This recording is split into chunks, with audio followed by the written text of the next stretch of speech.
BCom first year, Money Banking and International Trade. Today's topic is balance of trade and its objective. Balance of trade जानने से पहले थोड़ा सा मैं बात करना चाहूँगा बैलेंस ऑफ पेमेंट के बारे में, बिकॉज बैलेंस ऑफ पेमेंट पहले होना चाहिए था कोर्स में, बट वो बाद में है। कोई बात नहीं, थोड़ा सा आप ओवरव्यू जान लीजिए। बैलेंस ऑफ पेमेंट होता क्या है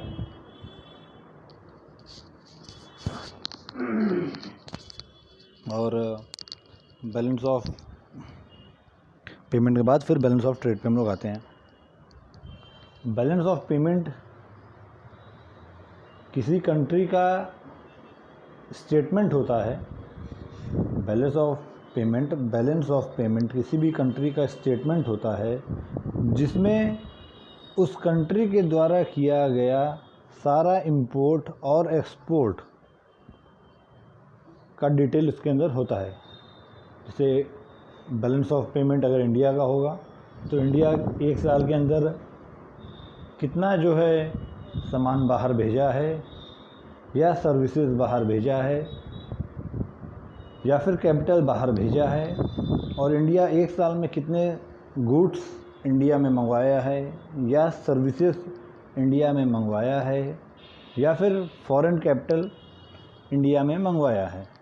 इन सब का लेखा जोखा, इन सारे चीज़ों का रिकॉर्ड बैलेंस ऑफ पेमेंट में होता है। फिर से हम रिपीट कर रहे हैं, बैलेंस ऑफ पेमेंट किसी भी कंट्री का, बैलेंस ऑफ पेमेंट की बात कर रहे हैं, आपका टॉपिक है balance of trade, but balance of payment हम ओवरव्यू एक थोड़ा सा बता रहे हैं कि बैलेंस ऑफ पेमेंट क्या होता है। उसके बाद फिर बैलेंस ऑफ ट्रेड पे आएंगे। बैलेंस ऑफ पेमेंट किसी कंट्री का जो है, एक सेकंड होल्ड करिए। क्या हुआ? क्या बताओ? मम्मी के पास जा।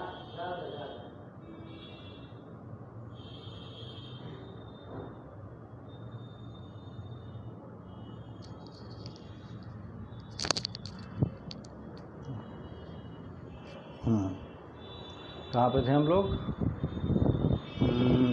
बैलेंस ऑफ पेमेंट पे। तो बैलेंस ऑफ पेमेंट किसी भी कंट्री का किया गया हुआ एक साल के अंदर या स्पेसिफिक टाइम पीरियड के ड्यूरेशन के अंदर सारे ट्रांजैक्शन होते हैं, चाहे वो सर्विसेज मंगवाया हो, जैसे कि कोई बिल्डिंग बनवाना है, उससे फ़ॉरेन की किसी कंपनी से बिल्डिंग बनवाए हो, उसका सर्विसेज ली हो, या फिर फ़ॉरेन का कैपिटल हमारे यहाँ इन्वेस्ट हुआ हो, या फ़ॉरेन से हम कोई सामान मंगवाए हो, गुड्स विजिबल जो होता है, देख सकें जिसे।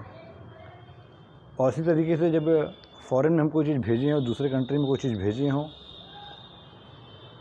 चाहे वो सर्विसेज, चाहे गुड्स या फिर कैपिटल, इन सब का डिटेल बैलेंस ऑफ पेमेंट में अंदर होता है। Now let's come on balance of trade. Balance of trade जो है बैलेंस ऑफ पेमेंट का एक पार्ट होता है। बैलेंस ऑफ पेमेंट एक बड़ा टर्म है, ब्रॉड कॉन्सेप्ट है, और बैलेंस ऑफ ट्रेड जो होता है वो बैलेंस ऑफ पेमेंट का एक पार्ट होता है।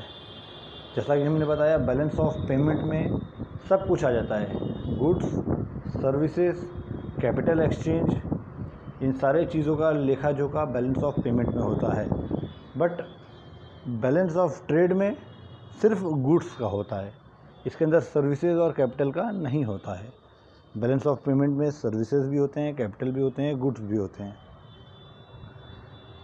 But in terms of balance of trade only goods are included, goods are considered in balance of payment, balance of trade. Only goods means visible things. The exchange of visible things, goods, only considered in balance of trade. So the balance of trade is the difference between the value of goods and services। इसमें लिख दिए हैं शायद गलती से, services हटा दीजिएगा। The balance of trade is the difference between the value of goods exported and imported, services हटा दीजिएगा। तो बैलेंस ऑफ ट्रेड जो होता है, जितना आप सामान मंगवाए हैं बाहर से दूसरे देशों से और जितना आप सामान दूसरे देशों में भेजे हैं, उनका जो डिफरेंस होता है उसे बैलेंस ऑफ ट्रेड बोलते हैं। The difference between the monetary value of Nations export and imports over a certain period of time, means वही जो हमने बताया था आपको कि एक सर्टेन पीरियड ऑफ टाइम के बीच में किसी नेशन का इम्पोर्ट और एक्सपोर्ट का जो डिफरेंस होता है वो बैलेंस ऑफ ट्रेड में आता है। The balance of trade measures a flow of import and export over a given period of time.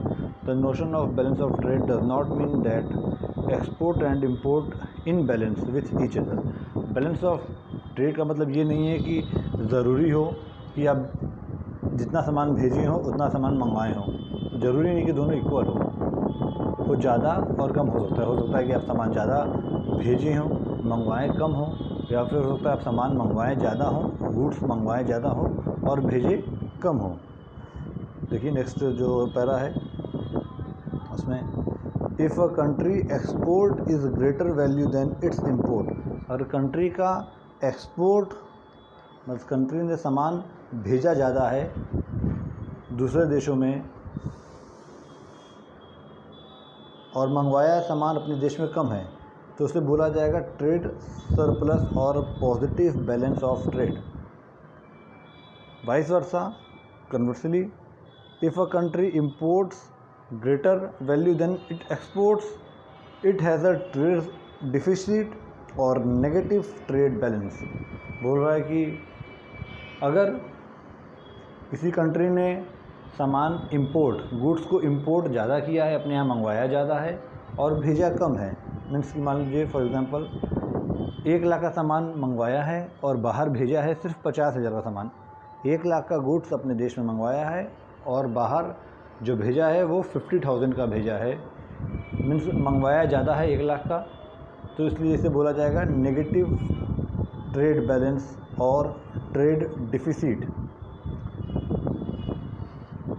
और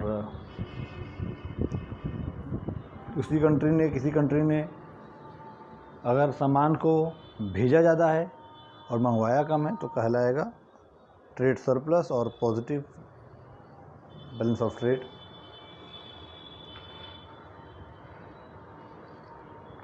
next topic is objective of balance of trade.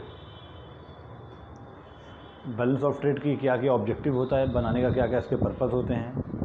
तो जो सबसे पहला पर्पस है, ऑब्जेक्टिव है, हमें पता लगता है बैलेंस ऑफ ट्रेड बनाने से कि हमने सामान ज़्यादा इंपोर्ट किया है या एक्सपोर्ट किया है, मीन्स कि ये हमारा सामान हमारा सरप्लस है या डेफिसिट है, पॉजिटिव है या नेगेटिव है हमारा बैलेंस ऑफ ट्रेड, जिसे हम फेवरेबल और अनफेवरेबल सिचुएशन में बोलते हैं।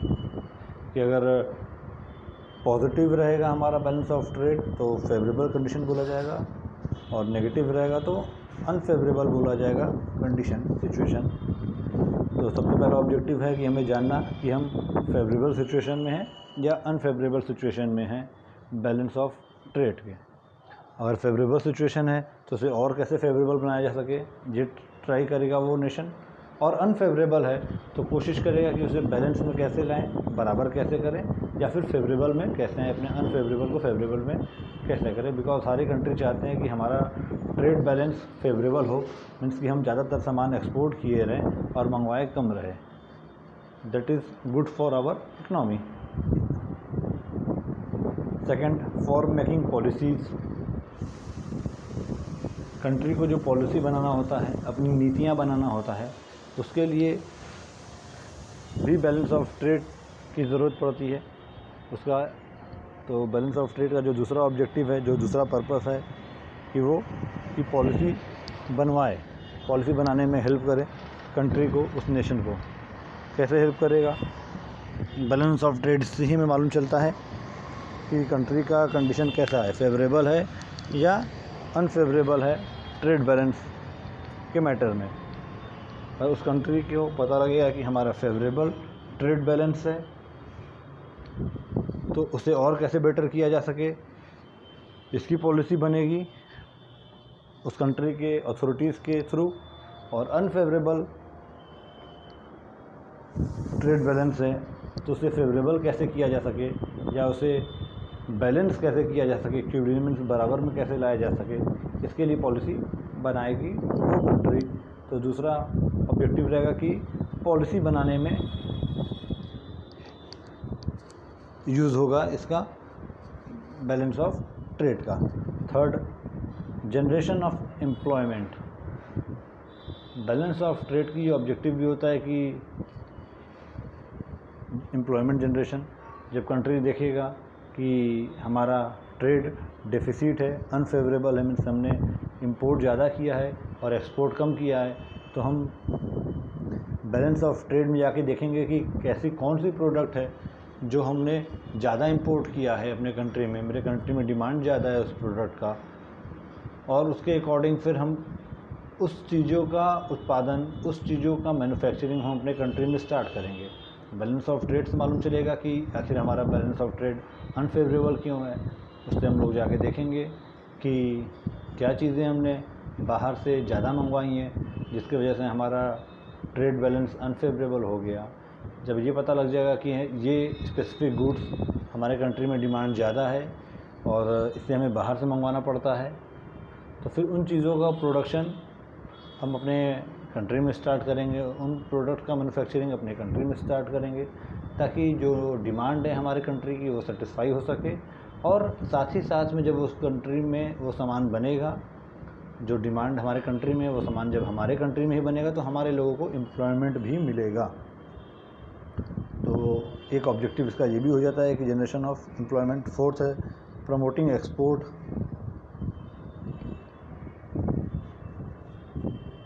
सॉरी, फोर्थ पॉइंट तो ठीक है, प्रमोटिंग एक्सपोर्ट। फिफ्थ में लिख दिया है मैंने डिक्रीजिंग एक्सपोर्ट, तो ये होगा डिक्रीजिंग इंपोर्ट। इसे आप लोग सही कर लीजिएगा, डिक्रीजिंग इंपोर्ट होगा फिफ्थ पॉइंट। तो प्रमोटिंग एक्सपोर्ट नाम से क्लियर है कि बैलेंस ऑफ ट्रेड से हमें मालूम चलेगा कि किस चीज़ का डिमांड हमें दूसरे कंट्रियों से मिल रहा है, तो उसको और कैसे डिमांड को बढ़ाया जा सके, इसके लिए पॉलिसी बनाएंगे और एक्सपोर्ट को प्रमोट करेंगे।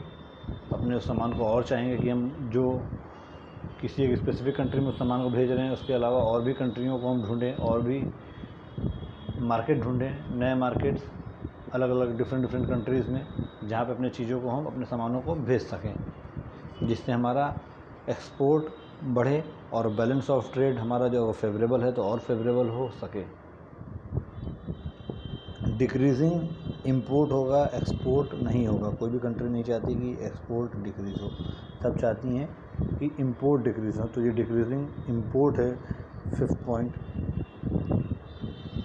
तो ये भी पॉसिबल नहीं है कि हम सही करें, इसमें बहुत प्रॉब्लम हो जाएगा, दोबारा हमें सब कुछ रिकॉर्ड करना पड़ेगा। तो इसलिए आप लोग बहुत स्मार्ट, हम जानते हैं, जितने लोग स्टार्टिंग में इस चीज़ को देख लिए होंगे, तो आप लोग स्मार्ट हैं, इतना आप कोऑर्डिनेट कर सकते हैं। तो डिक्रीजिंग, वेरी गुड, सही बोला आप लोगों ने, डिक्रीजिंग इंपोर्ट होगा, मीन्स कि कम किया जा सके इंपोर्ट को। जैसा कि मैंने बताया कि देखा जाएगा कि ऐसा कौन सा प्रोडक्ट है कि हमारी देश के लोग ज़्यादा मंगवा रहे हैं, तो उस देश में ही इसे बनाने की कोशिश किया जाएगा, उसकी मैन्युफैक्चरिंग यूनिट देश में ही इस्टेब्लिश की जाएगी, जिससे वो प्रोडक्शन हमारे देश में हो सके। और जब हमारे देश में प्रोडक्शन होगा तो वो इंपोर्ट भी हमें कम करना पड़ेगा, बाहर से इंपोर्ट नहीं करना पड़ेगा, या फिर, और साथ ही साथ में एम्प्लॉयमेंट भी मिलेगा हमारे लोगों को। और सिक्स्थ है इकोनॉमिक ग्रोथ। तो ऊपर के जितने पॉइंट्स हैं इन सबका कहीं ना कहीं इफेक्ट इकोनॉमिक ग्रोथ में ही आता है। अगर हमारे देश में एम्प्लॉयमेंट बढ़ता है तो वो भी इकोनॉमिक ग्रोथ करेगा। अगर हमारा प्रमोट होता है एक्सपोर्ट बढ़ता है, वो भी इकोनॉमिक ग्रोथ में हेल्प करता है हमारे, क्योंकि फॉरेन एक्सचेंज ज़्यादा होता है हमारी कंट्री का। अगर एक्सपोर्ट बढ़ता है तो फिर डिक्रीजिंग इंपोर्ट जो फिफ्थ पॉइंट है, और जितना भी सामान हम कम इंपोर्ट करेंगे उतना ज़्यादा हमारे इकनॉमी को फ़ायदा होगा। तो इकनॉमिक ग्रोथ के लिए भी बैलेंस ऑफ ट्रेड का ज़रूरत पड़ता है। So these are the objective of balance of trade. और बहुत जल्दी आप लोगों को पता लग ही गया होगा मेरे ख्याल से, जिसे नहीं पता लगा है वो जान ले कि शासन की तरफ से अब आदेश आया है कि जुलाई में एग्ज़ाम कराया जा सके। वैसे आप लोग तो काफ़ी फास्ट इन मैटर्स में, आप लोगों को सबसे पहले इन्फॉर्मेशन मिल जाता है, टीचर से भी पहले इस सब टाइप की इन्फॉर्मेशन तो काफ़ी लोगों के पास आ भी गई होंगी, मैक्सिमम लोगों के पास। तो अब अपना प्रिपरेशन आप लोग स्टार्ट कर दीजिए सारे सब्जेक्ट्स का, ना सिर्फ मेरे सब्जेक्ट में, कि कभी भी आपका एग्ज़ाम स्टार्ट हो सकता है। कभी भी मतलब डरिए मत, ऐसा नहीं कि परसों से स्टार्ट हो जाएगा, कभी भी मतलब कि आपको मौका दिया जाएगा। 10 दिन के पहले बता दिया जाएगा आपको, 10 दिन 12 दिन पहले बता दिया जाएगा कि एग्ज़ाम इस डेट से स्टार्ट होगा। ऐसा नहीं कि बोल दिया जाएगा कल से एग्ज़ाम है आपका। तो don't worry for that, but आप प्रिपेयर रहिए। अब आप लोग एग्ज़ाम हो सकता है, प्रिपरेशन स्टार्ट कर दीजिए। बहुत हो गया आराम, बहुत मस्ती कर लिया आप लोगों ने लॉकडाउन में, और अब it's time for some hard work. तो सब लोग प्रिपेयर हो जाइए अपने आप को। Have a nice day. फिर हम लोग जल्दी मिलेंगे नेक्स्ट टॉपिक और नए क्लास के साथ। तब तक के लिए take care, stay home, stay safe.